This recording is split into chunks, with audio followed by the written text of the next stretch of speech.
Before I let you go quickly, why did the State Department just announce that they're halting visitor visas for all Gazans coming here for medical aid? Well, I think there are a couple. I mean, they were not enough for Ukraine. If not, we would be announcing a peace deal this morning. He said there would be severe consequences if he didn't agree to one. He said he'd walk out in 2 minutes. He spent 3 hours talking to Vladimir Putin, and he did not get one.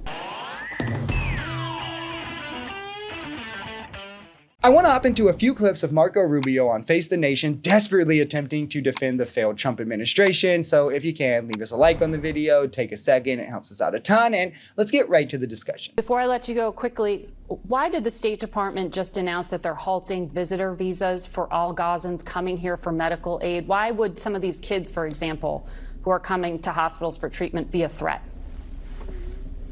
Well, first of all, it's not just kids. It's a bunch of adults that are accompanying them. Second, we had outreach from multiple congressional offices asking questions about it.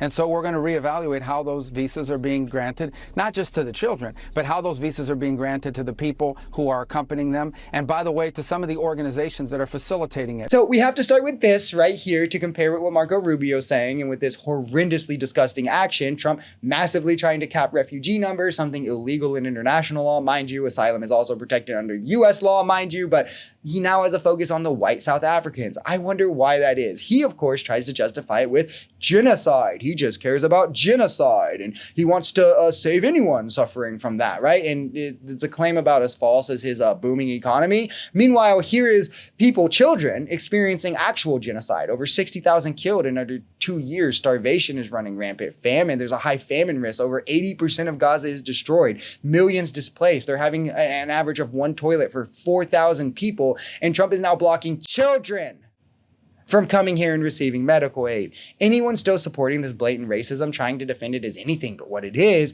complicit. That's also racist. It's insane that in 2025, we're leaving children to die because they're the wrong skin color or ethnicity. I want you to think about that. Greatest country in the world, by the way, guys. I understand you can't get into specifics in a public conversation, but we're looking at Russian troops and strikes intensifying. Did you hear anything from Vladimir Putin that indicated he is willing to make a single concession? Well, I think there are a couple. I mean, they were not enough for Ukraine. If not, we would be announcing a peace deal this morning, right? But certainly there are some things we noticed changes. There are some changes that I think are possible. I think there's some concepts that were discussed that could potentially lead to something. But again, all these things have to be verified. No mention of concessions because there wasn't any concessions. No mention of even applying pressure to force concessions because there was no pressure applied. And a weird slight at Ukraine, again, pretending they're the ones trying to hold up negotiations when they're the only serious people at the table trying to end this war, trying to pretend that Ukraine's the one keeping this going. Like, what in the Kremlin is this? They were invaded. They're being slaughtered.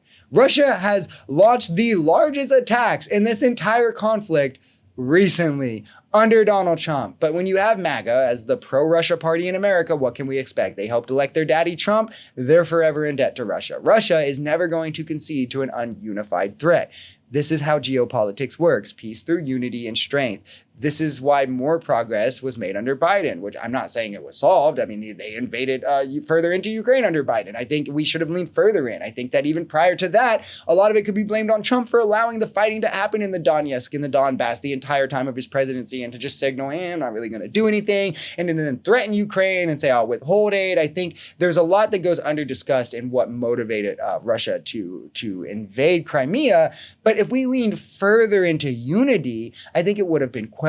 The Ukrainians are pushing Russia back with just our weapons. Like, let's just say that. But it's no surprise that, again, the largest drone strikes into Ukraine from Russia have came now under Donald Trump, well after Biden left office, something MAGA can't reconcile with when they're trying to pretend that Biden was the weak leader. But the president told those European leaders last week that he wanted a ceasefire. The president went on television, said he would walk out of the meeting if Vladimir Putin didn't agree with one. He said there would be severe consequences if he didn't agree to one. He said he'd walk out in 2 minutes. He spent 3 hours talking to Vladimir Putin, and he did not get one.